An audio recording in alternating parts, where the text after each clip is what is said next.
Good morning, everybody, and all the listeners. This is a unique episode, not just episode 11, but I'm running solo here in the studio. I don't have my wingman, Mike Gage. He had a prior agreement to commentate at a rodeo, so he, being a man of his word, is out there doing that very thing right now. So I did replace him this week with a very special guest. Some would call it an upgrade. Just kidding. I definitely would call it an upgrade. I would. But they're both great people, great citizens of Butte and Silver Bow. We have Dan Murphy back in the studio. So I want to say good morning, Dan, and thank you so much for joining me here. Good morning. Thank you for having me. Happy to be here. Yep, it's less lonely and more interesting. No, it's great. I'm glad you were able to come back. Dan's got other things to discuss and talk about, bring awareness to, and just have a good old fashioned conversation here on a podcast. So, absolutely. Like I said, I'm glad you made it back, Dan. And so if you got anything to add or start out with? You got any fun plans coming up this weekend? Or well, my wife's got a film festival in Billings. Okay. She's got a short film called Not Afraid. Okay. And so that's going to be showing in Billings. We've been to a lot of film festivals over the course of the last year, but okay, this is the first one we've been able to go to in Montana, so I'm pretty excited about it. Are you able to have a little spoiler alert and tell us what Not Afraid's about? Well, like everything else that she does, it's a missing, murdered Indigenous women themed short film. They've been showing it. It's won awards. It's a good film.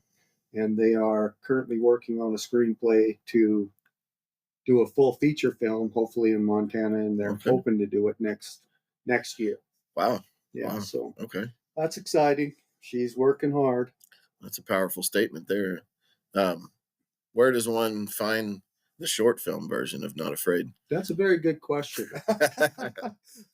My wife just sends me the link, so I'm not exactly sure. No, fair enough. We can maybe find that and put a link to it up. Her nonprofit website is mmiwproject.org, and she may have a link on that site. We'll see what we can. We'll see what we can do, and I'll have my our amazing producer here find some links to it, and we could put it up on Facebook. I'll just have Jen send me the link, or you can just have Jen send the link. And that way, it gives all the listeners, all the folks out there, a chance to see her body of work and also understand the true growing crisis that is taking place in our own backyard. Yeah. I know the reservations here are sovereign, but they're still here in our own backyard, and they're still our neighbors, our friends, our people. So, thank you to Jen and to you, Dan, for everything you do with that. And look forward to learning more about the details of what you guys do and what you're bringing to light. So thank you for that. Oh, it's not me. It's her. She's the rock star, and she's a one-man show. She runs that nonprofit by herself and does all this. And you're stuck playing bass. Well, she's the lead singer, yes, and you're the bass guitar. I'm the bass player. That's exactly right. Well, thank you, Jen, wherever you are out there. Billings, right? Or is that where you go? No, that's this weekend. Okay. She's up in Pablo right now doing a photo shoot and doing some stuff for the reservation up there. So amazing. Well, Dan, I know that there's some news topics and public information, things like that you wanted to discuss today. I will just bounce in with some follow-up questions and anything I got to add to it, but I'll give you the floor, sir. Okay. Well,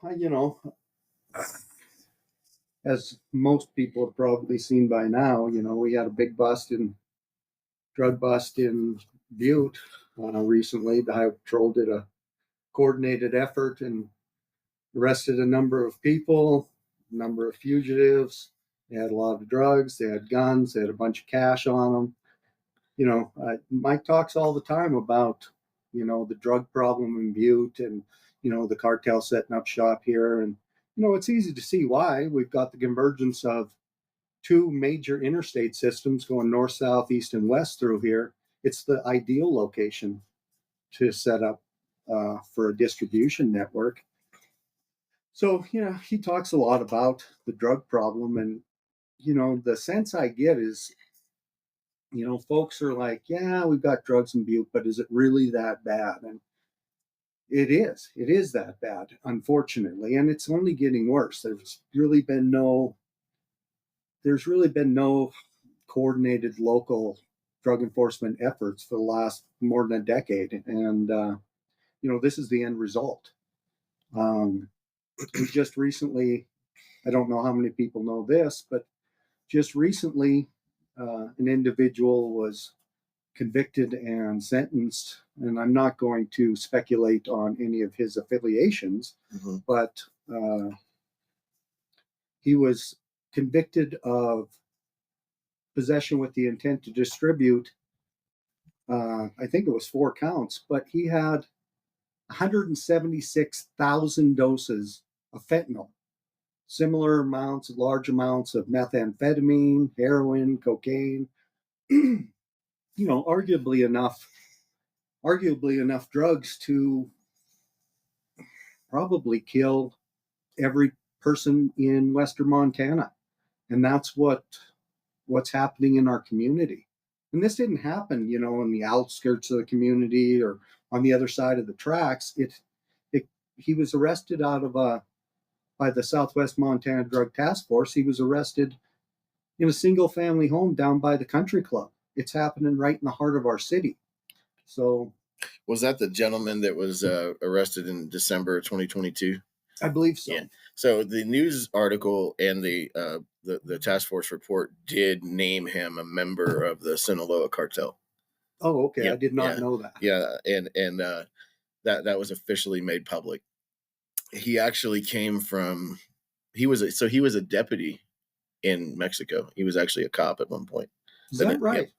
Yeah. And he drove up in his personal vehicle across the border at San Diego, loaded full of drugs. Obviously. Yeah. He had enough to take out a small island nation. So he drove literally across the border because there's some security issues there these days. Really? And they didn't check his car. Now, whether that was somebody was making a PB&J and not doing their job, or somebody was on the take, right? But his car wasn't checked by dogs or human eyeballs, for that matter. Right. You having that much product in your car, I'm hard pressed to say that probably a Boy Scout would have called that out. But regardless, here nor there, he drove from there all the way through California, through Oregon, hung a hard right, came through Idaho. He literally stopped right here in Butte. That was his destination, not Billings, not Alberta, Canada. Location. So to absolutely collaborate what you were saying about the interstate system here, 100%. He didn't go to Alberta. He didn't go to Great Falls. He didn't go anywhere else. He went straight to Butte and unloaded all that. Actually, Rocker. Yeah. And so yeah, continue. Sorry, I just wanted. I didn't know if you just. These are not isolated incidents. Yeah. We're seeing an alarming rise in the type and quantities of drugs that are, going through the town and being distributed out of the town. Mm-hmm. And it's a scary thing for our community. I was born and raised here. I love this place. Yeah. And it really scares me to think that we are kind of going down that slippery slope. And without some concerted efforts, there is no stopping things like that. So it's just it's disheartening for me. Yeah, that's why I got involved with Mike Gage. That's why he's also running for sheriff, because we came from cities that were overrun with this problem. That we didn't necessarily born there, but we spent time there. We spent years there, and we see the writing on the wall. We've been there, done that, and we don't want that to happen here. We love our town. We love our community. We love our people. We love our land, and we don't want to see that change and become a jungle right of crime and corruption and drugs and, booming, buildings going up everywhere. That's, because it's kind of a reciprocal cycle. A booming economy brings in the bad guys too, right? It's because they have a business to run. Yep. So it's a reciprocal cycle, and we don't want to see any of that here. So we're here to, to collaborate that with what you just said. You don't want to see that happen here. Neither do we. That's why we're sitting here right now. And it's not just the drugs. That's the thing. Right.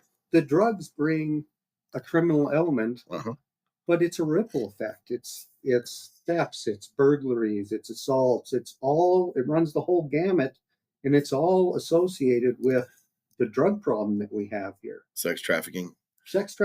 Absolutely. That goes hand in hand with drug trafficking. And that is also going through this community. That's actually the second most lucrative form of illicit trafficking in the world, next to drugs, is sex trafficking. That's riding a shotgun right next to drug trafficking. That's also made to $1 billion level now, globally. Well, I've noticed, you guys living out here in God's country, you never noticed this, but I've noticed a huge upsurge in, motorcycle, ATV activity in the nighttime. Okay. I can lay in my bed and hear them running all over town, and I'm sure other people in town can hear them too. And, that's a direct result of a policy that was put in place where the officers can't chase those people. They can't deal with those people. So you've got a criminal element in this town that knows that, if they can make it to their ATV, they're gone. There's nothing we can do about it. We can't chase them. We can't effectively deal with them. And now it's got to the point where we can't pursue anyone in any kind of a vehicle. So that those kind of policies get around. The criminal element in town, it doesn't take any time at all for them to learn and understand that those policies exist, and there's nothing that stops them from running now for anything. And it's super unfortunate that we've got to this point, but we're not going in the right direction. We need to turn this around and start actively enforcing the laws that are already in place and dealing with the people who are actively here because there are those policies in place. Right. So let me ask you, Dan, because you've been here your whole life and you've worked for the law enforcement agency here for 20, because you're getting ready to retire ish. Yeah. Until chapter 2. But no, so that being said, sometimes I wonder, we'll sit here sometimes and talk politics about Mike's race, right? And there's always, an element of that in there, because the point is to do a compare and contrast between the seated sheriff and the incumbent that wants that seat, right? That's how you do these conversations, is you compare the left hand and the right hand. Right.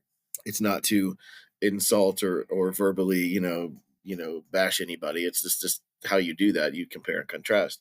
And I think we've done a good job of pointing out factual based things that have occurred under the watch of the current administration.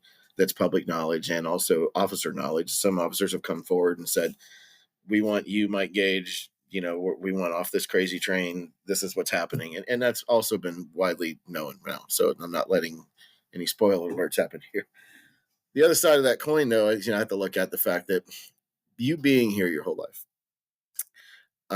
me remembering what Butte was like in the 80s and the 90s and other parts of Montana, makes me have to kind of wonder, because I have the ability to go back that far when I was a kid and be able to say, what was it like then and now? Makes me wonder, is it a complete and total,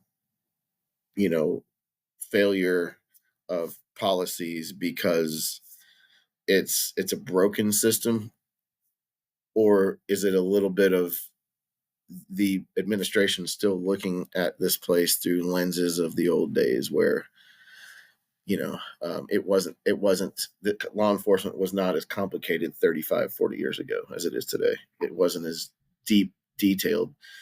Are they just, is it kind of one of those scenarios like we got old iron horses trying to run on a on under what the new trains are using, diesel, electric. Is it kind of like one of those scenarios? Is it just an outdated ideology, or is it just a failure of policy? Well, I mean, I think with regard to what we just talked about, these pursuit policies, Yeah. that's a failure of policy, right? But I also think that I think there's a lot of complacency and, uh, you know, just kind of sitting back and hoping that the problem won't be there and isn't going to get worse, and just hoping for the best, Right. right? Mm-hmm. But I don't, without active efforts to turn this ship around, Uh-huh. I only see it getting worse. I don't see that there's any possibility of it getting better. Right. I don't disagree. I think that's absolutely right. It doesn't get better on its own. There's no magical scenario where one day you just wake up and all the chaos is gone. Right. I think that the reason, because you had brought up like people, citizens here in our community don't really think about it being as that bad. Right. And I think that's because largely is they're not running in that circle. And it's not LA bad yet. It's not Miami bad yet, right? So it's not in your face 24/7. That's right. But Miami and LA was not always like that either. They started here too, right? Right. And it became a nightmare. Right. Right now, it's just kind of a bad dream. Well, I mean, but a nightmare is next. A whole other side of this community that most people never experience. Mm-hmm. Right. I mean, I would agree. People experience thefts, or you've got individuals that are victimized, but the community as a whole doesn't really see the things that go on behind closed doors or at night, or, mm-hmm. They're not seeing the problems, but that doesn't mean that the problems aren't there. Right. Right. Yeah. I've used this scenario several times, like in Portland, legalized heroin and higher scheduled drugs. Then they reported a year later that they don't have a drug problem. Right. Well, yeah, when you legalize it, it's not a problem. Nobody broke the law anymore. That didn't fix anything. That's a report. That's semantics. Oh, it is. It's total. This is a political smoke and mirrors. And 100%. There's no transparency here either, with regard to how much crime there really is. Mm-hmm. I'd love for the community to, good, bad, or indifferent, I'd love for them to know just exactly what's happening in this community. And that's our baseline. And then we can work from there, and we can get the community involved, and everybody has some skin in the game. Yeah. Everybody has a piece of this pie, and everybody wants to go in the same direction. And we can all share responsibility with the sheriff's department. Right. Absolutely. And help. That's what makes a small town feel like a small community that functions together. Right. Because we're all wearing the same uniform, literally the same jersey, not necessarily the police uniform, but we're all wearing the same jersey that has the same team name on it. Right. And you're 100% right. And I really like the fact that you said that just now. That was a great way to put it. So thank you for that. Let's back up a little bit to the bus that we were discussing earlier with the gentleman that made the summer road trip. Came here for spring break with a car full of meth, right, and fentanyl and guns and Lord knows what else. Who is responsible for the interdiction on that bus? That was the Southwest Montana Drug Task Force, and they do great work. But as the name implies, right, they're responsible for all of Southwest Montana, so they can't be in Butte 24/7. Okay, unfortunately, right. And we see with the other one that just recently happened, that was a concerted effort by the Highway Patrol. So, things are being done, but not necessarily on a local level. And I'm not saying that the officers are doing anything wrong. They're out there, they're trying to pick people up, they're trying to do their jobs with regard to the drugs in this community, but there's no direction. Right? There's no concerted effort up there. There's no dedicated narcotics officers who are out there every day trying to deal with this problem. Well, yeah, I've heard that before. I've heard that before, and there's nobody from the local agency that's made up of that drug task force. Yeah, we have one We have guy one that guy. Okay. that works in conjunction with them, you know, and we have historically had one guy that works in conjunction with the task force. But again, I mean, you get to see the other side of that coin that we don't, right? Because you work for the department, you have for 24 years. Is one guy enough for the volume of narcotics that we not have, even of vice close. we have here? We should have a few guys that are dedicated to their narcotics, and that I don't believe that we can deal with this problem without that. We need to dedicate resources and dedicate personnel to this problem and this problem alone, because it's gotten to the point now where we can't willy-nilly this. We need to nip this in the bud and start, like I said, start turning this ship around, because we're on a slippery slope now. It's not going to get better unless we have a concerted effort to make it get better. Yeah, I've been afraid of that since we got here. That's what kind of steered me to find an answer. What's going on and why is it happening? And I talked to a lot of folks that have been here for a long time, and they had a not a subtle but a very blunt and hard founded steadfast vote of no confidence in the current administration, right? So I said, well, who do I talk to then? Because I was like, hey, maybe I should talk to go sit down with the sheriff, find out what the heck's going on in this town. And I was encouraged strongly not to by several folks that say good things, like he's a great guy, known him since I was this, or known him, we met here, or this and that, or my dad and him were this and that. And, but fun guy to hang out with or go, hunting with or whatever, I'm just paraphrasing here, have a beer in the sports bar, whatever, but not an efficient sheriff or effective sheriff. So I said, oh, that's too bad. So I said, who? So they said, well, there's this one guy who's running for sheriff, and he seems to really want the job bad, like commit to it 100%. Right. And I said, well, there's a good start, right? There's a hope, because I didn't come here to run for sheriff. I can't. I'm glad somebody else is doing that, right? So that wasn't my bag. That wasn't not even on my list of things. So I'm not, right. But that's the point. Is thank God somebody else is doing it that wants it, right? It's And amazing that somebody is stepping up and wanting exactly. to make these changes that absolutely need to happen here. And not just the changes, he's willing to step up and take all the brunt of that cleanup. It's going to be an undertaking, right, for sure. So when I found out about him, I scheduled to sit down with him, and I found him to be genuine.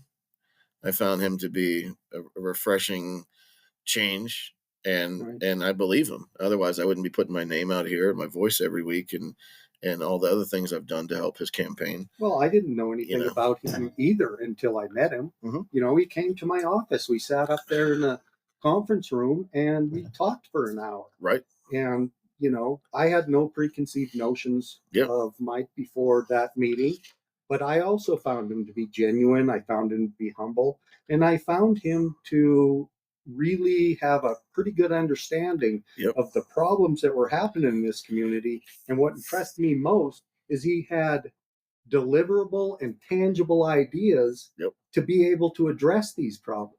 Problems that haven't been addressed for a very long time. And I was impressed with him, but I still didn't want to stay. No, I get that. I understand that. And I was equally impressed. And one of the first things we talked about was the jail overcrowding. Right. And I asked him, what's your plans with that? And also all the warrants that are piling up, collecting dust. I mean, you can't arrest your way out of these problems, and you're not trying to put, it's not about, hunting all the warrant. I mean, you do need to have them called to answer those warrants, right? But it's just like, what's the process? And he's explained it perfectly 100 times. I think he's got a fantastic plan for that, for not overcrowding the courtroom, not overcrowding the jail, not overwhelming our judicial process with what's probably up close to 900 warrants by now. But the point is he's got a good head on his shoulders to run and thrive in as a law enforcement administrator, as a sheriff, as a police chief, as a whatever anywhere he could go. Right, he's got a good head on his shoulders for that, and I think that he will serve us well here, 100%. Well, one of the things that I really like is that he fully intends to work closely with all the players in this game. Yeah. He wants to work closely with them. He wants to meet with them. He wants to talk about the problems and brainstorm solutions together. Yeah. Right. Yeah. And so that's exactly what we need. We need somebody that's going to come in here and offer solutions and not just point out problems, right? But not alienate or not isolate themselves as a department, right? But to integrate the department in the whole system, right? And get input and ideas from everyone in the criminal justice system, everyone in the community. He'll talk to anybody, and that's another thing that impresses me. He has no problems talking to you about anything. No. He doesn't run from a fight or a verbal attack either. He'll try to explain it and find a rational, bipartisan resolve to it, actually, and which is impressive. I think he's also, one of his stronger suits is also he's going to be an officer's sheriff, where he gets the back of his team. And he cares. And what I mean by that is, you do your job, you do it right, you do it for the right reasons, and you make the right decisions for the right reasons. He's got your back. He's being a true sheriff and making his team feel like a team and not a divided situation. He's reached out to the unions. I mean, how many usually sheriffs and union presidents are like adversaries, oil and water. Right. And he's made the great efforts to try to be, amicable and have a good relationship. So that way collective bargaining agreements and new add-ons to the union policies and contracts get passed without, a bunch of stalemates and vetoes on it. Well, I know that Todd mentioned it when he was on here, but I've said for years, and I know Todd said for years, both of us were heavily involved in the union years ago. And I've said for years that I don't understand why the sheriff sits on the side of the table with the county and not on the side of the table with his own officers. Right. The sheriff should be there. I mean, the sheriff should be championing raises and benefits and all the things that the union is trying to get. The sheriff should be an ally, not an adversary during negotiations. And I never did understand that. And I think Mike has said that that's his intention. Yeah. And that seems to be, I would think that would go a long ways towards, you can't have an effective law enforcement department if you don't have officers that are in, that have buy-in, right? You can't have an effective law enforcement department where everyone's nitpicking at each other, they're being micromanaged, the morale is in the toilet. It just doesn't work. And I talked about that when I was here last time. There was times when my personal morale was so low that I literally should not have been working on the street, and along those lines, I've had people, since I did that podcast, I've had people say, you told that ridiculous story about, the union Christmas party, but you didn't tell the real stories. And they kind of, I was accused of, wimping out and not.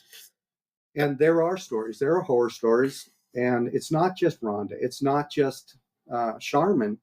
I've got my own stories, and they're telling.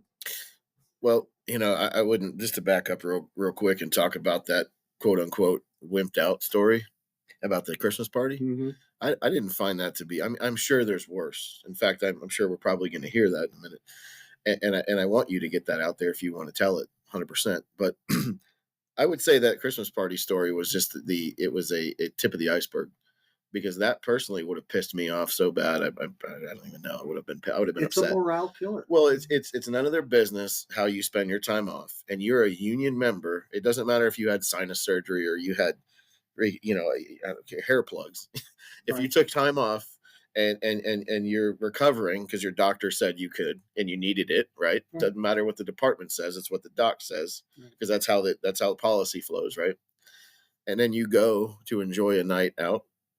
I mean, you can go to a party recovering from sinus surgery. You can't pursue a suspect or get into a fight on the ground or start grappling. I wasn't in uniform. Right. Yeah, but you're not supposed to be physically laboring. You can go to a party and socialize because it's Christmas and you belong to the union.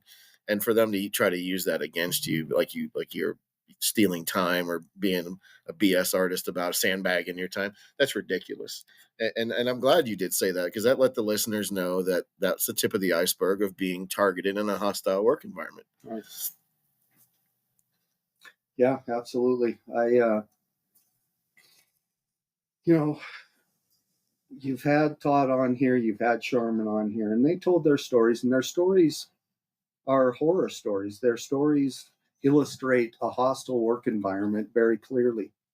But they're not the only ones. There's a number of officers in the department who have been targeted for whatever reason, officers who they don't want to promote for whatever reason. And so they use these situations as a basis to not promote them. And I'll give you an example.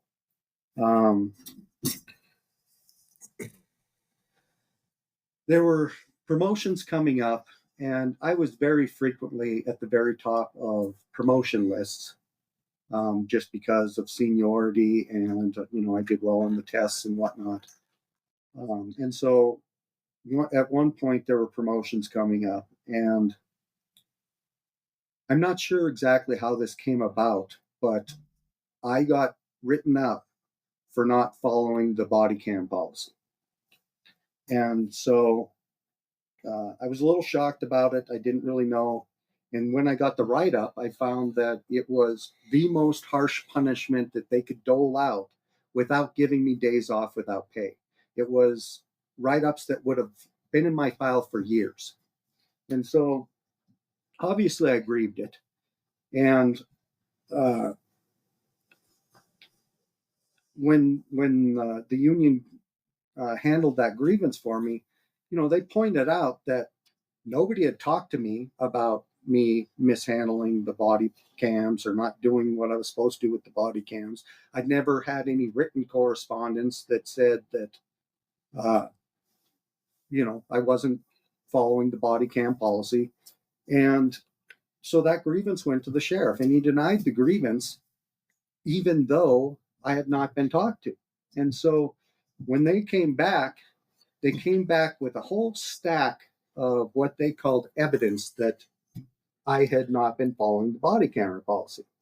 And so as I'm going through all this, all it was bi-weekly or monthly emails that went out to the department as a whole, right, from shift commander meetings, where they said, everybody needs to use their body cameras appropriately. Please make sure that, you're turning on your body cams, you're downloading them in a efficient manner, whatever. But these were just blanket emails to the department as a whole. And obviously my response was, that's great, but nobody had ever told me that I in particular was not following the body camera policy. And so again, they were adamant that they were going to move forward with this discipline. And at one point I had just kind of given up because I had gone through the whole process and they had just denied me at every point. So I went to the chief executive and I laid it all out for him. I showed him their evidence, which he thought was not evidence, because clearly it wasn't. And he effectively nullified that disciplinary action for me. But I shouldn't have had to go to that length. I shouldn't have had to, because obviously if you're going to say somebody, you're not following this policy correctly, you're not just going to write them up, right? You're going to talk to them. You're going to give them an email, written documentation that says, hey, here's the policy. This is what we see you doing wrong. And we would really like you to start following the policy. Here's the steps, right? None of that happened. Mm-hmm. None of my supervisor did ever talk to me about it, but that process lasted long enough that I was not able to be a part of the promotion process. And so it accomplished their goal, right? Which was not allowing me to be promoted.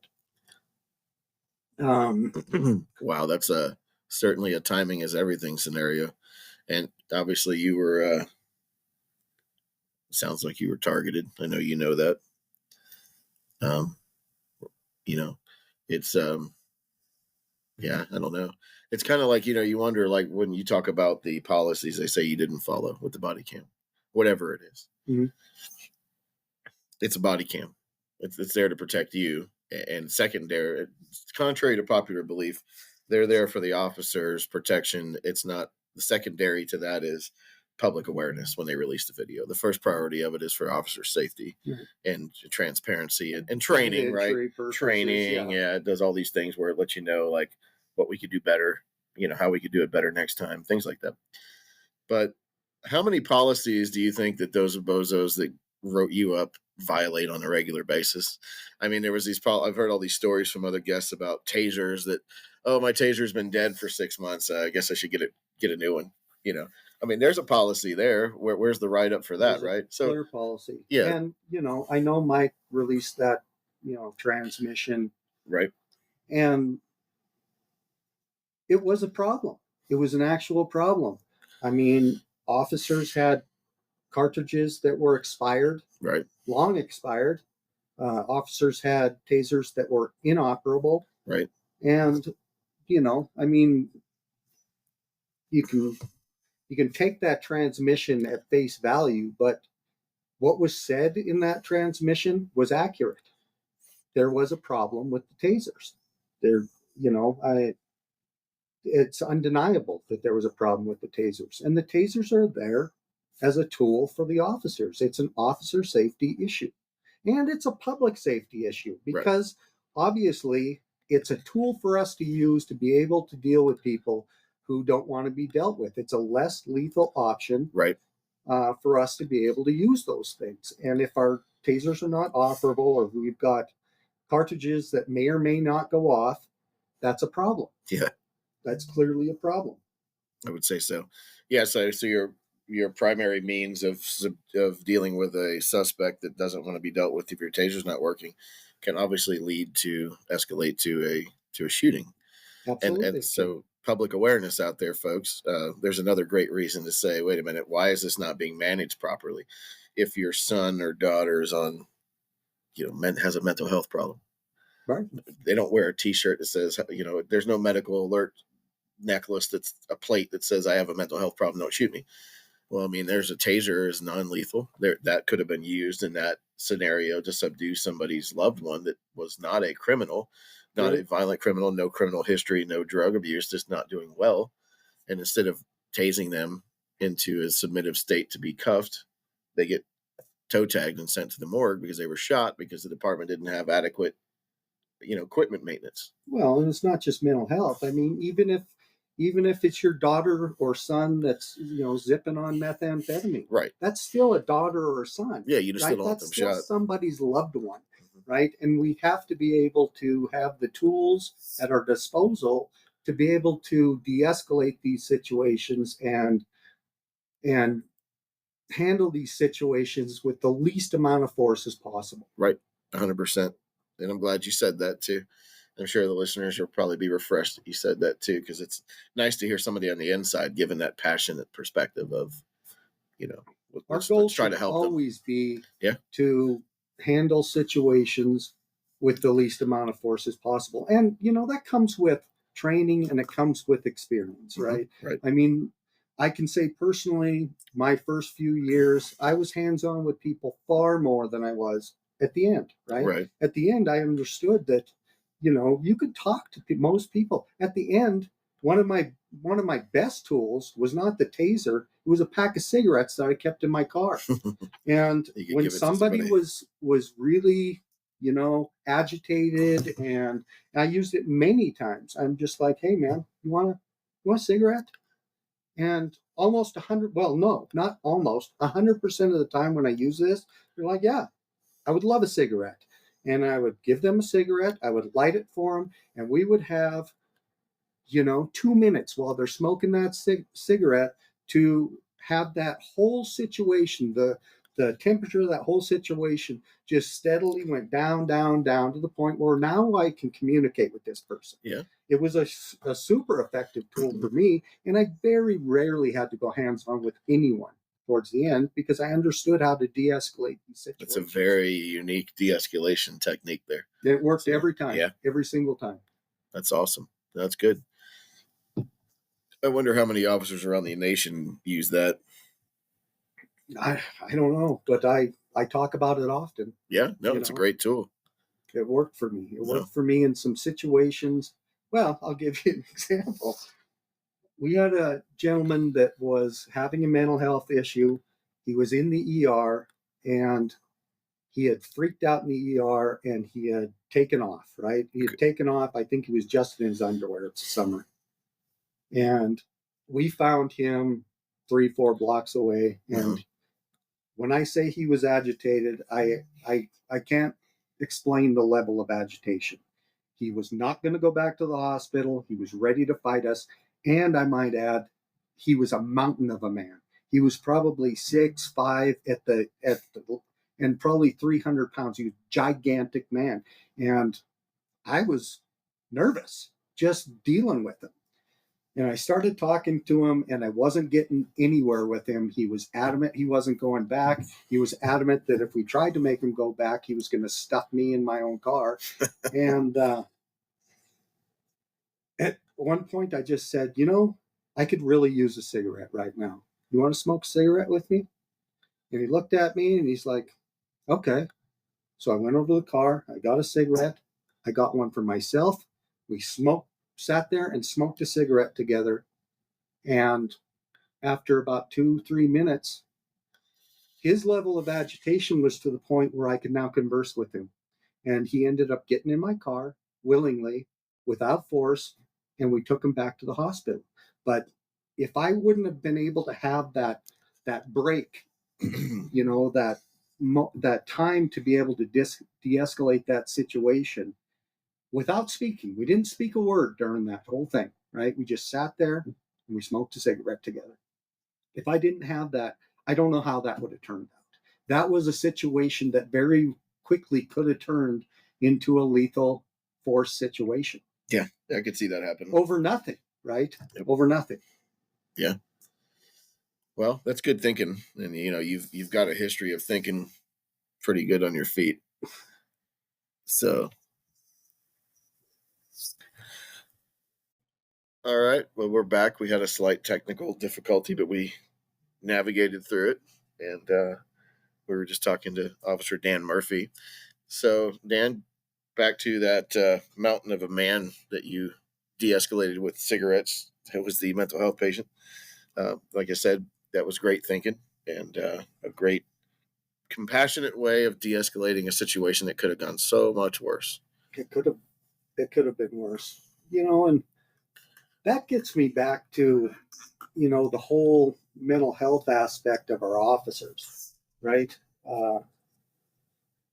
There were times in my career where I was so off and so stressed that I don't know that I could have thought out of the box enough to be able to do that, right?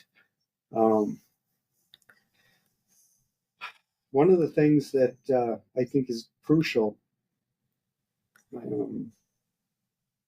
you can't have an effective law enforcement department if your officers aren't at the top of their game. If everyone's upset, if everyone's super stressed out or worried about how am I going to do my job, knowing full well that there's a chance that the administration's not going to back me. Stress does crazy things to people. It actually really kind of takes the frontal cortex of your brain offline, and those critical thinking skills, that if then, or if this then that logic processes, go offline. And so you're really kind of you're really just kind of operating off of instinct. And the morale problem is a problem. It's not just a problem for the officers. It's a problem for the whole community. I told you the story of the body camera thing, which, I feel that that's as ridiculous as the Christmas party one, but there's a much more sinister one that I guess I'll talk about because I've been shamed into talking about it. But you have my interest. I spent I don't know, 7 or 8 years straight on Graveyard, and I loved Graveyard. Graveyard was we were able to do some things and deal with people, and you kind of knew what element of folks that you were going to deal with right out of the gate. I really enjoyed Graveyard, and so I spent 7 or 8 years straight on Graveyard. And there came a time when there were not only promotions coming up, but there was also openings in detectives, right? Mm-hmm. And I was interested in both, obviously. And I started having issues with one of the dispatchers. And, generally we would try and hit the gym on our lunch hours to, blow off steam and, just kind of, I don't know, refresh ourselves from what we've been dealing with all night. And, I started having problems with this one particular dispatcher who started, sending me on calls immediately before I was supposed to get off shift or immediately before I was supposed to go off break. And this went on for months. It got to the ridiculous point, where the other officers on the shift would start, essentially drawing straws to see who was going to, jump my lunchtime call so I could actually go get a break. And, I tried to just keep my head down and deal with it. I knew these promotions were coming up. I was very excited because I was right at the top of the promotion list again. And,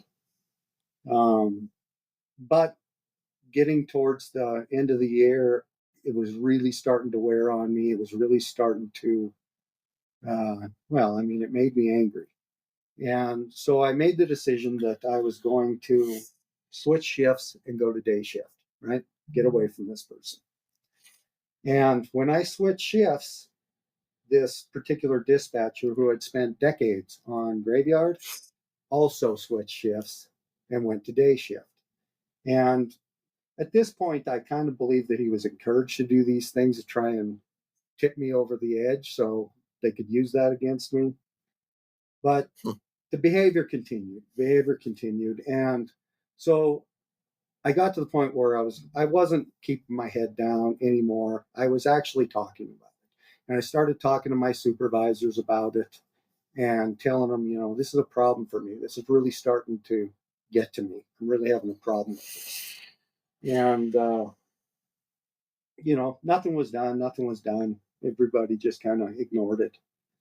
And there was a situation, I remember I was supposed to go off on pre-approved time off because one of my daughters was having a sporting event, right? So I was taking off early. And right before I was supposed to get off, I just cleared a call in Walkerville, and I immediately got sent to a call down at one of the auto places all the way down south of town. I was mad. I was super angry. And I went and did the call, missed part of the game or whatever. Mm-hmm. But then I went back and looked at the dispatch logs, and I realized that he had held that call for somewhere around 2 hours. No shit. No kidding. And so at that point, I had it. I had it. I talked to my immediate supervisors. I talked to the lieutenant, and I also talked to the operations captain at the time. And I let him know that this was not just a problem anymore. This was having a serious effect on my mental health.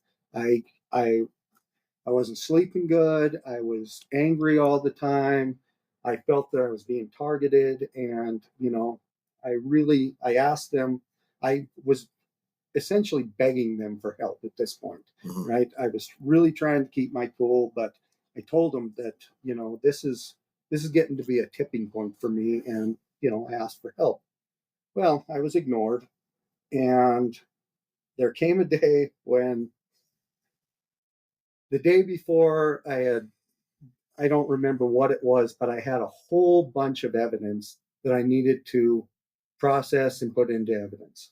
So when I got on shift the next morning, I took everything out of temporary evidence. I checked myself out as busy doing evidence at the station.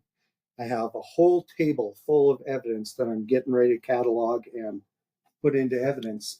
And first call out of the gate is an injury accident. Okay. And he dispatches me, despite the fact that I was checked out at the station doing evidence. So I looked over at the sergeant that was sitting at the desk watching this happen, even though he knew that this was a problem for me. And I'll fully admit I raised my voice, but I told him that at some point, if I go up there and punch this guy in the mouth, it's going to be on you for not doing anything, right? I left, went and dealt with the injury accident. And one of the problems, obviously, is as soon as I left that evidence unsupervised, that breaks the chain of evidence, right? So all of that evidence was I don't know what happened with the case. I don't know where it went. I don't remember. But if it would have came to the point where that would have been scrutinized in court, I would have been forced to say that the chain of evidence was that broken. You were not with the evidence at all Right. times, which is very so. Let's unpack this for a second.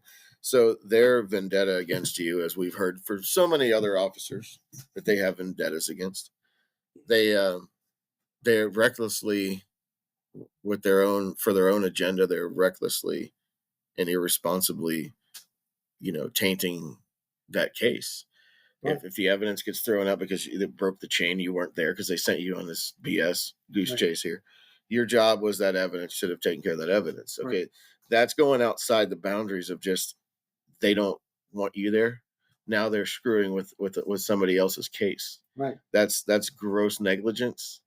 And that in itself is a great example of why they don't need to be there anymore in power. Oh, it gets worse. Oh boy. Well, let's we buckle up here. So I went and dealt with the call, came back, ended up processing the evidence, getting it all in. And I got a call from the operations captain at the time, wanting to know what happened. And I told him what happened. I told him that, I yelled at this supervisor and told him exactly what I said. And I went on to say, look, I told you that this was boiling up. I told you that this was happening. I asked for help.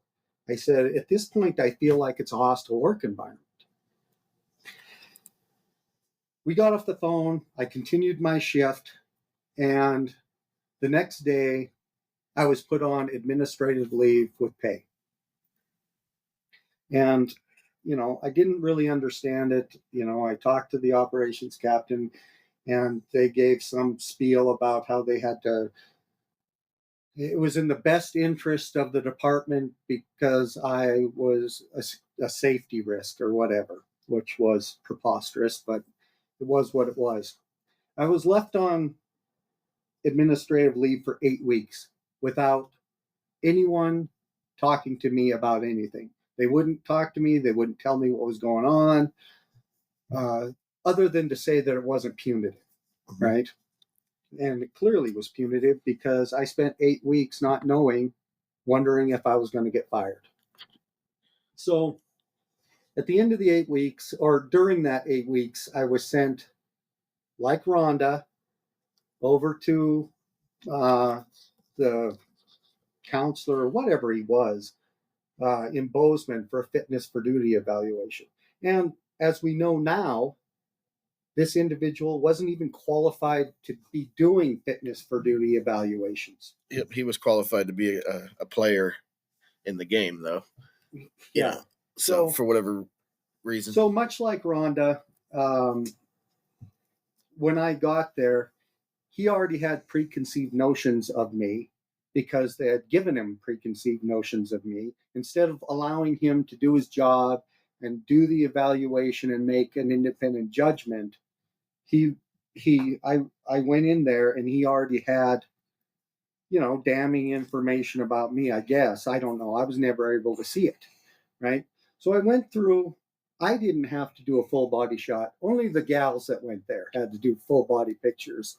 That was one of the requirements that he had. So like when Rhonda went over there, she had to provide full body pictures of herself to be able to go through this fitness for duty evaluation. I don't know what that's all about, just odd. Yeah, I'd say so. So anyways, I went through this evaluation, and first of all, I was accused of practicing for the psychological test or somehow, manipulating the psychological test. And I asked him, I'm like, is that a thing? How do you practice for a psych Exactly. test?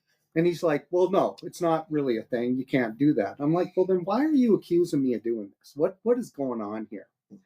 And throughout the course of this, it was ridiculous. But one of the things that he keyed in on and was very disappointed in me about is the fact that I taught my daughters to drive a vehicle before they were legally able to drive. How dare you? And so this was a big deal for him because according to him, that showed that I had disregard for the law, right? And, I obviously pointed out that that's a pretty common occurrence. I would say wanted so. my kids, I'd take them out on a dirt road and, let them drive and teach them how to drive and get all the jitters out before they started. But that was a big problem. I think I was probably 12 years old when I first drove a truck on a dirt road.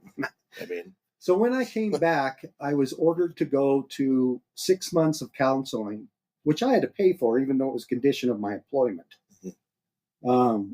So I went to 6 months of counseling, but the problem is neither the counselor nor I were given any access to the fitness for duty evaluation. According to them, it was their property and they would not really. So I still don't know what the fitness for duty evaluation results were.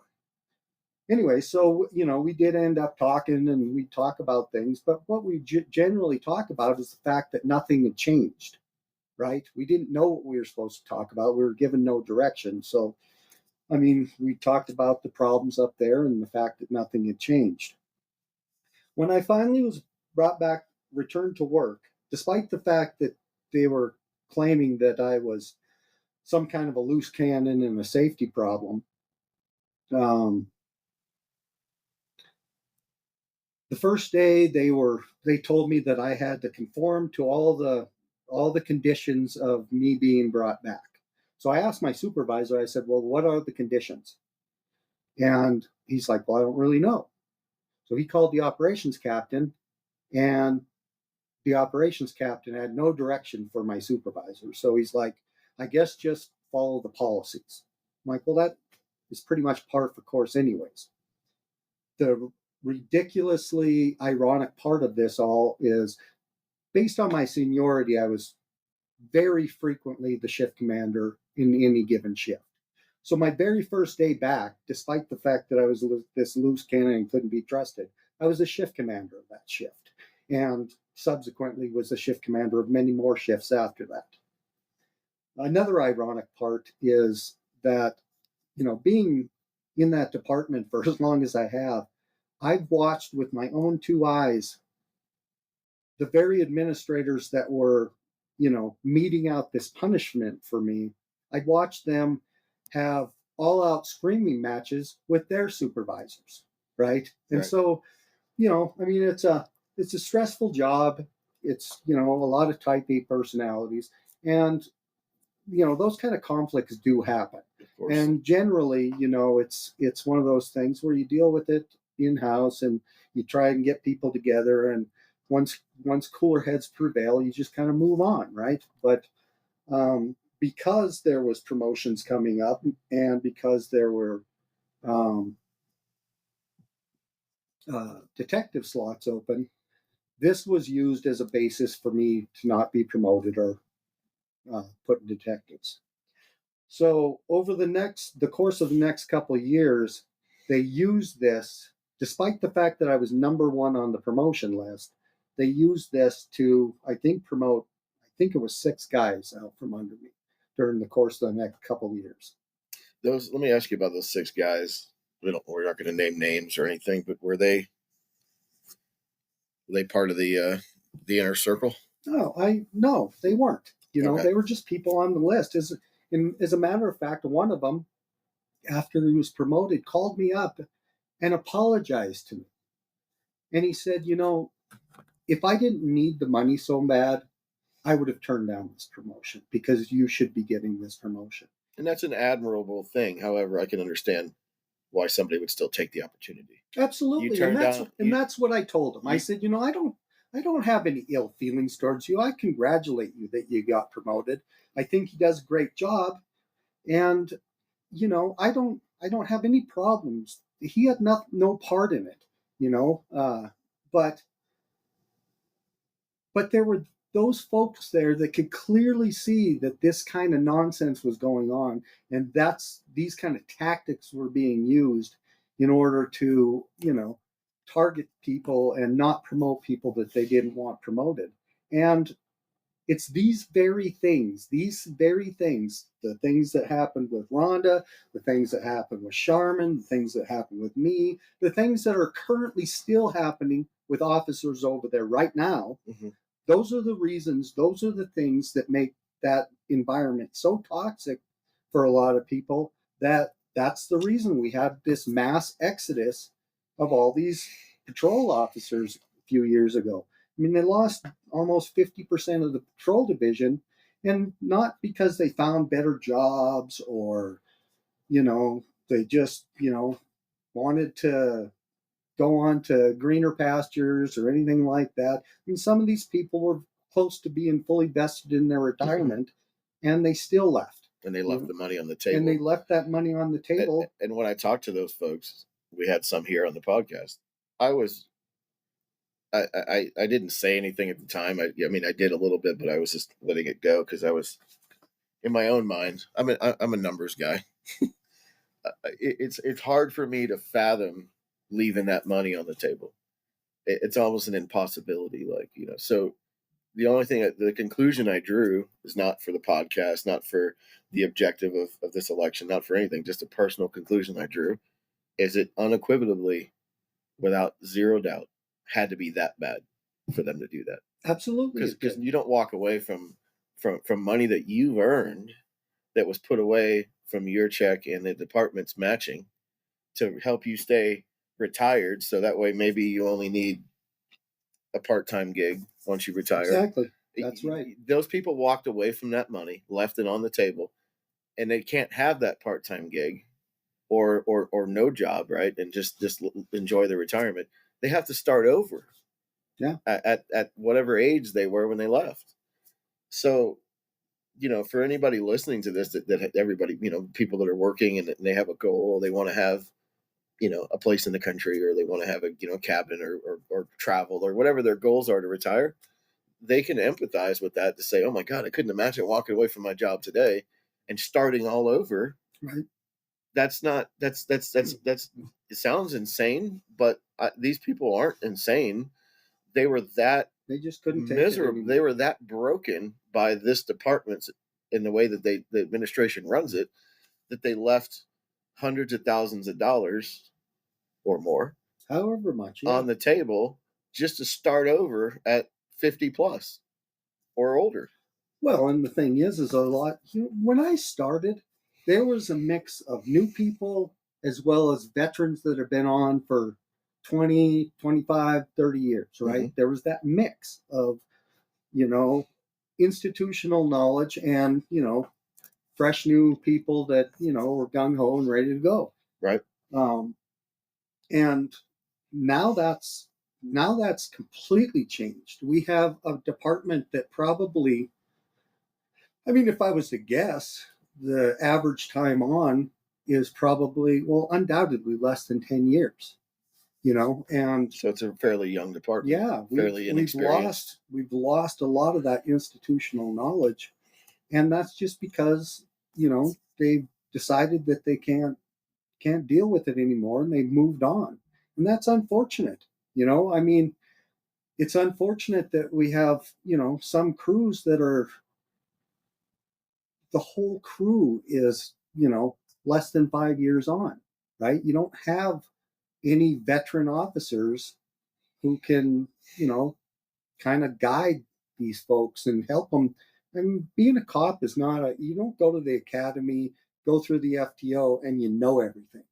Right? It's an ongoing process, and you learn by trial and error, and you learn by experience. And a lot of that comes from observing and working with and interacting with the older officers who've been down these roads, and you kind of see how things work. You kind of see, the tips and the tricks, and I got a pack of cigarettes in my car, and that works wonders for people who are super agitated. And I probably would have never thought of that, to be honest with you. That was very outside the box, and that came from experience.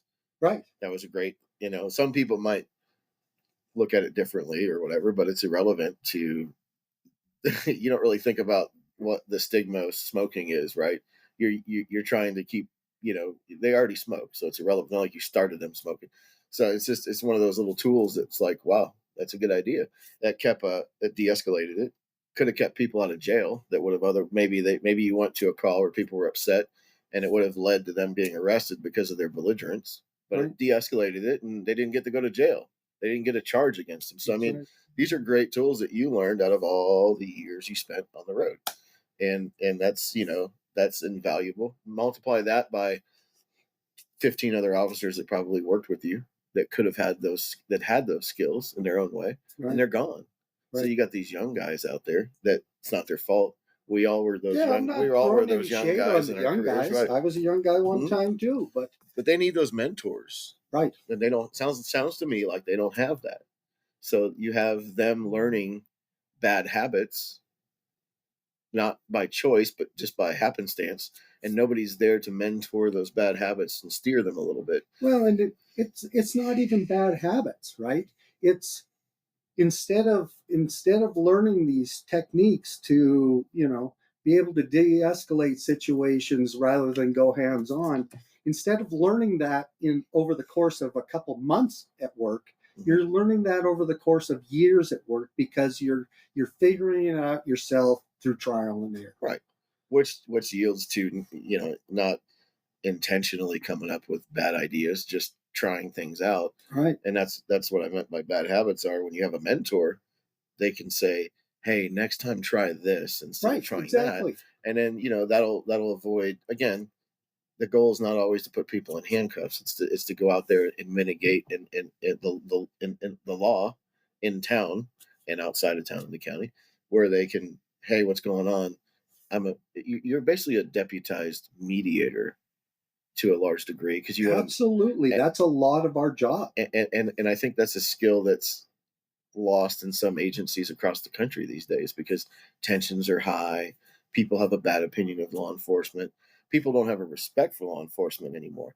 Their officers are getting killed at an alarming. I mean, they probably weren't. They probably didn't have this many officers get killed in Dodge City, Kansas in the 1800s. It's that insane now, where officers are having coffee and they get shot in a coffee shop. That happened in Seattle. That's some years back. Yeah. They have dinner. One of them was eating a burger, and he had glass in his burger. Okay, that they obviously, that's not on the ingredient list. Okay, at the restaurant. So I mean, you're literally, your field that you're in is highly scrutinized by the media, and growing level of disdain by the public, where your lives are more at risk now than 25 years ago. Absolutely. People aren't afraid, apparently, to go to prison for life for killing a law enforcement officer. So it's just to add to that mix. These young guys need that mentorship to help them stay alive too. Right. You've probably had traffic stops that went south quick. Yes. Okay, that's a very unnerving thing. Where's the mentorship there? I mean, you can have that SOP that says this is how you handle a traffic stop, but each one's different. Everyone's different. You got tinted windows and an SUV from out of state plate that's got dents in it, and the car looks sketchy. You walk up there, they didn't roll the windows down. Now what? Right. You don't know what's going to happen. Who's in the back seat is going to blast you with a shotgun or whatever. Yeah, that's always a possibility. They're going to shoot you and take off. There's so much to that you can give these guys advice. And that's not a big city thing. That happens everywhere. That has happened here. That happens in small towns. It happens everywhere. Yes. But that's the thing about here, though, is I bring that up because big city issues have arrived to our small town. Yeah. And they need to be dealt with like a big city department. You can't meet these big complex issues with criminal elements with that smaller town ideologic law enforcement practices. You can't be reactive policing. Mm-mm. There has to be proactive, concerted efforts to address the problems that we have. It's time for new ideas and new tactics because, I've said this before, big city problems are here. The cartel is here. Lower level dealers are here. And these people are very highly skilled at what they do. And they know how to inflict intimidation. They know how to inflict, physical harm. And they know how to do it without being caught, too. And when they know that there's not a lot of follow-up, when there's not a detective division that actually spends time, analyzing evidence, talking to witnesses, looking for local cameras that may pick the forensics, when they know DNA is something that's used other places but is not followed up here, this is their utopic playground. Right.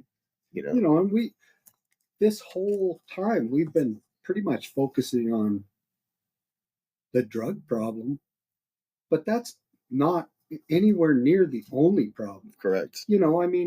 It's a problem if you've got an officer who has languished for their entire career on patrol, mm-hmm. right? Without the opportunity to do anything else, without the opportunity to be able to just take a break from patrol for a year or two. There's merit when Mike talks about, being able to put people through like the detective division, for example, get them in there for a few years, get them trained up, and then they can come back out on patrol. And not only are they much better trained, but they've taken a break from the daily grind of being a patrol officer. And you refresh them. Yes, and so now they're starting back into patrol with new, fresh ideas, with new, fresh. Their mental health is better because it's not that grind. But you've got people up there that have not been given the opportunity to do anything else, right? There's no downside to having a slot in detectives that is a rotating slot. No. There's no downside to creating a narcotics division, right? That's specifically for narcotics and letting people go in there and getting a break from, somebody stole my potted plant off my porch and I want you to do a report, mm-hmm. right? That happens all the time. It's a big part of our job, right? But that daily grind of being on patrol can be wearing on a person. And so giving people the opportunity to do other things, right, allows them to be able to have more longevity in this job, mm-hmm. right? It's, we talked, or you guys talked to, Rhonda and Charmin about, doing sex crimes for ever. Yeah, they beat right? them. They beat them to death on sex crimes. That, people need to be able to take a break and refocus their energies on something else and come back with fresh perspective. They have to be able to do those things. And, self-satisfaction only takes you so far, right? And so it's incumbent upon the leadership in that department to incentivize doing a good job. A pat on the back and, hey, you did a really good job on this situation goes miles towards establishing good morale. When I told you I was shift commander a lot, just based on my seniority and the fact that I couldn't get promoted. Right. So, but during those times, if I saw something that was particularly noteworthy or somebody did a good job on something, I wrote dozens of letters to, supervisors and captains about good things that I saw other officers doing, right? And initially, I would just send it to the supervisors, naively thinking that those accolades would then transfer down to the officer, and the supervisors would be giving those attaboys. But really, that never really happened. And so what I ended up doing a lot of times was I'd still send those emails or whatever to the supervisors, but I would also send one to the officer themselves and talk to them and say, hey, man, you did a really good job here. And this is why I think you did a good job. And stuff like that it takes no time, it takes no effort, but it goes miles towards somebody having some feeling of worth in their duties, in their job. Of course. And goes miles towards helping, when you're getting beat down day to day, not only inside the department, but with the job that you're doing, those little nuggets of, praise or, attaboys, that's gold. That's gold for an officer. And it's good for their personal morale. Absolutely it is. 100%. I think that what I've heard from you and others is there's very little fanfare there now, and there has been for a long time.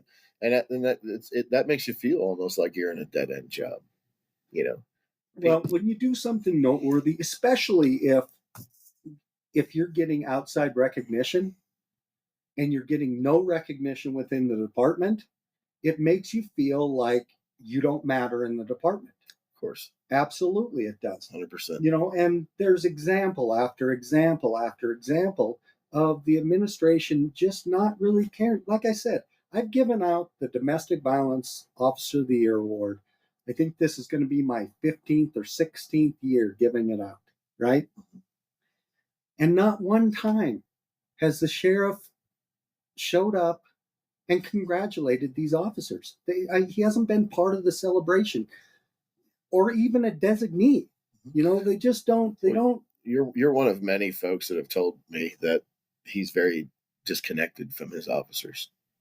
Well, there's officers that have been there for, some of them been there for some years and have never really seen the sheriff outside of being sworn in. And that's exactly how you do not show leadership in any field, period. Law enforcement, waste management, sandwich shop. You can't be you can't lead from the rear. You got to lead from the front.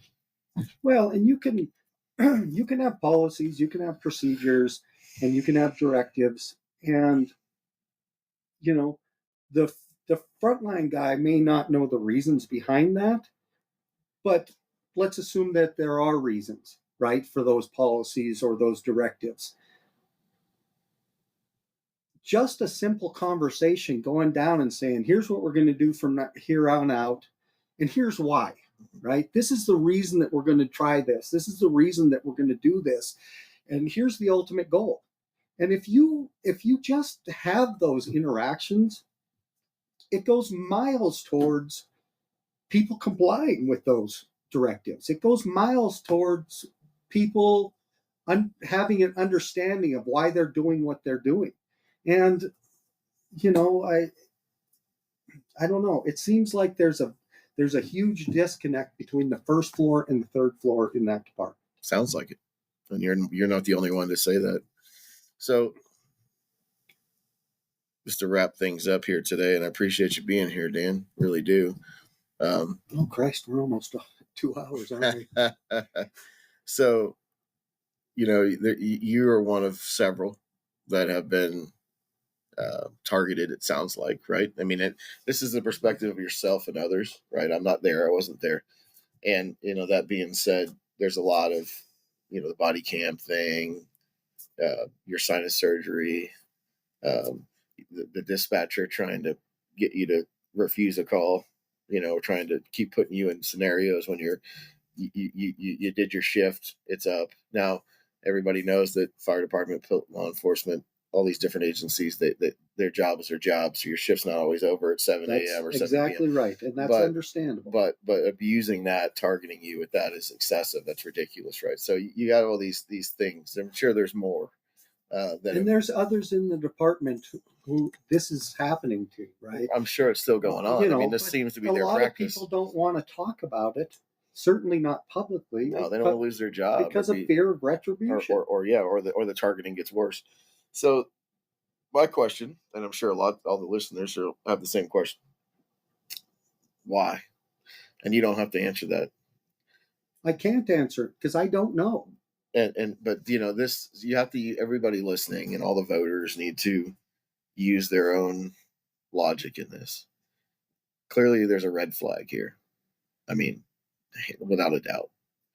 So, if you're going to run the department with your own agenda and you're going to create your own group that you want to promote, and the ones that, no matter how hard they work, how devoted they are, how extra mile they go, both in the uniform and out of the uniform for the job, and you still have an agenda that you don't want them. Okay. The big question is, ask yourselves why. What's going on there that they start cherry picking their people, and they railroad the others. Fair and impartial promotions are designed to say, look at people's files, look at people's accolades, look at how they handle things. You don't have to like somebody to promote them. There's plenty of people that got promoted out there that the boss doesn't necessarily have to love them, right? But you don't promote them because of your personal feelings. You promote them for what they bring to the table.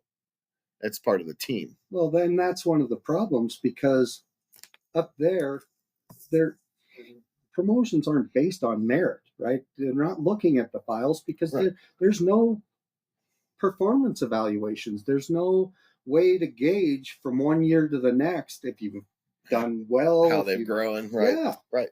That's what I mean. So everybody, voters, use your logic on that. I mean, look at it. There's clearly a significant reason they're doing that, and they like their little circle, and their circle has failed the community here time and time again.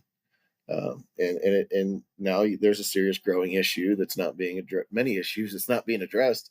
So it's time to vote for change. It's time to do this better and different before the problem gets worse. And just because you don't see it every day doesn't mean it's not there. Absolutely. And it's time to, I know it's sometimes scary to make change, and it's scary to follow the unknown, but that is 100% going to be a better decision than continuing on the path that we're on. And you just have to have faith and trust that it's going to work out better with a new direction, because all you can expect from the direction we're in is the same path we've taken. Right. So therefore, you don't have much of it's not logical to continue this path. Voting to stay with the devil versus the devil you don't is not a logical path. That's not a solution to a problem. That doesn't make things better. It needs to happen. Otherwise, there's going to be a reap what you sow scenario. But we're all in this together, and it's not, anything menacing behind it. It's not, trying to, be one-sided with the administration that's in there. It's just time for a change to get this thing, to get this ship uprighted, so to speak. And, that being said, there's a couple matters I need to clear the air on that have occurred in the last week or so. One thing is it's getting near the election. So there's some political fanfare going around. So allegedly, I don't know if you heard this, Dan. I guess earlier this week, maybe late last week, there was I believe it was the sheriff. I'm not 100% sure. I don't remember the exact details. It was one of those stories where I was like, really? So there was some celebration saying that Butte High School, during their dismissal, they had some officers doing traffic detail there to help the parents pick up the children and the kids walk safely out. And I guess that wasn't true, allegedly. There was a couple officers that came forward and said that, he had mentioned that in the media.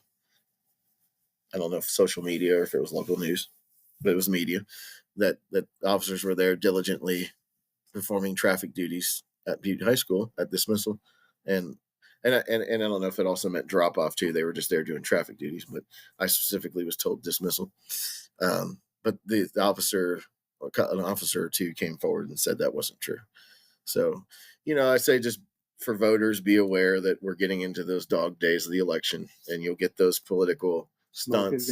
Yeah, they'll piss on your leg and try to tell you it's raining, and that's just, it happens in presidential elections. Gas prices drop and interest rates fluctuate, and so they could say, look what I did. They don't want to lose their job. But yeah, be aware that there probably going to be some uptick in presence of law enforcement in town, and all these things that have been absent forever, because they're trying to eschew the public, the voters' view of like, wow, I had heard all these things, but they seem to be really doing their job today and lately, and that's just political strings being pulled. I mean, it doesn't matter if you have a bad job performance and you know it, and that you might be getting called to the carpet to explain it or be terminated.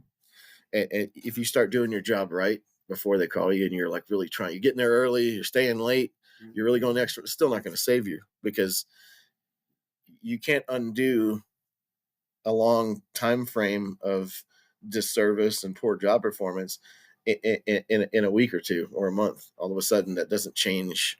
We know what your performance, history is. So it's not, that doesn't undo anything. And, you can't renew that. So, just, to the voters, don't be fooled by, all this utopic law enforcement presence that pops up. It's not the field. It's not the officer's fault. No, they're assigned. They're along for the ride. They're stuck on the roller coaster, right. and there's no stopping it until change occurs. So they have to do what they're told. It's not them. It's the people that manage them. And so that's my message to voters: is don't fall for political smoke and mirrors in the next few weeks. And the other thing was, somebody shared with me this. There's a Facebook page called "Not in My Butte" or something like that. And I'm not on it or anything. I don't argue or attack people on social media. I don't really do any of that. It's just, that's nonsense and a waste of time. But apparently somebody shared with me an anonymous post somebody made. It was under the name anonymous, and it showed Mike Gage's political registry with the state, and it said non-bipartisan, and it circled it, and then they had a caption, said something to the effect of, we got to really rethink this. Do we want somebody that's non-bipartisan running the department or something? And here's where political education comes into play. I know that reading about political science and politics and how government's structured is pretty dry. It's like reading a software agreement when you buy something from Best Buy or something. Nobody really reads that stuff because it's like, oh my God, But it's one of those things where it would behoove you to do that a little bit. You don't have to become an expert at it, but just get some baseline education that doesn't come from spoon-fed social media, doesn't come from somebody saying, aha, look, you do some self-education. That goes a long way. Take the time to do that, because when you register as a candidate for this position, that's the only choice they give you is non-bipartisan. Right. If you check Ed Lester's registry, it says the same thing, non-bipartisan. Well, it's a nonpartisan position. Correct. Right. And the reality is you're going to vote for who you're going to vote for. Mm-hmm. Mike's going to vote for who he's going to vote for, in exactly the same way that people on perhaps the other side of the coin are going to vote for the people that they vote for. But this position isn't a partisan position. No, it's not. It doesn't have anything to do with politics. It only has to do with the safety and well-being of our community. Mm-hmm. And that's it. No, the reason the sheriff's position is elected is, you're right, it's absolutely not about what side of the aisle you sit on, Republican, Democrat. You know, it's elected because it's the checks and balances for the job. Right. That's how you lose it if the people aren't happy with you. That's right. So that's why they do that. It's a checks and balances position. If it's just appointed like police chief is appointed by the mayor in most cities, right? And they really got to step in the mud to lose their job, because the mayor has to then fire them. The people don't. But the mayor will fire them if people are super unhappy with them, because the mayor has an election coming up. So it's there's more gray area there. With a sheriff, it's just the people, for the people, by the people, as it should be. And so the people, us as citizens here, we drive that truck, right? That we're the ones that make or break this, because it's our vote and our voice that matters. Right. So that being said, that's why that position is non-bipartisan. It's not for politics. It's just for checks and balances. But just know, when you folks out there look at these posts and stuff from people that make these anonymous digs, and, oh, look at Mike, he's non-bipartisan. He's got an evil agenda. It's not like that at all. That's the only choice you could pick on that when you apply, when you put in that document to say, I want to run for sheriff. Ed Lester says non-bipartisan too. Right. So just a little bit of awareness will help make it a better informed choice for the voter. Right. So that's all I got today. And Dan, thank you so much for spending almost 2 hours with us, and in your time. It goes fast. It does, and I really appreciate. I know Mike does too. Really appreciate your insight, and always thank you so much for your 24 years of service. I hope that your remaining time goes smoothly and unharassed, and we look forward to the future with you. So thank you for that. And also thank you again to your wife, Jen, for all that she does. And hope you guys have a great weekend. I hope all the listeners have a great weekend. Mike will be back next Friday, and with more information and more to talk about. And we hope that you come back again as a guest. Anytime. I've never been accused of having nothing to say. Well, you know what? We appreciate that about you, and you're a good man. So thank you so much. Well, it's always a pleasure, and I appreciate you having this platform, this long form platform, for people to be able to really kind of get into the weeds and discuss these issues. Mm-hmm. So yeah, I think it's invaluable, and I appreciate it. No, you're welcome, and I hope that listeners, really understand that too. It's not a mud throwing platform. It's awareness. So it's a public platform, and we just want the people, our neighbors here in this county, in the city, to know that, to be informed, to know what they're going to go to the polls for. Right. It's not just autopilot. It's not sheep. We don't want people to be sheep. We want them to be lions. Go in there as an individual leader and know that this is what I want for my town. And that's why this exists, because this information doesn't get out any other way. And we want people to transparency. We want them to be informed. So thank you all for listening. We hope this podcast helps, and we will be back next Friday. So everyone have a good weekend. Dan, you take care, brother. You too. All righty.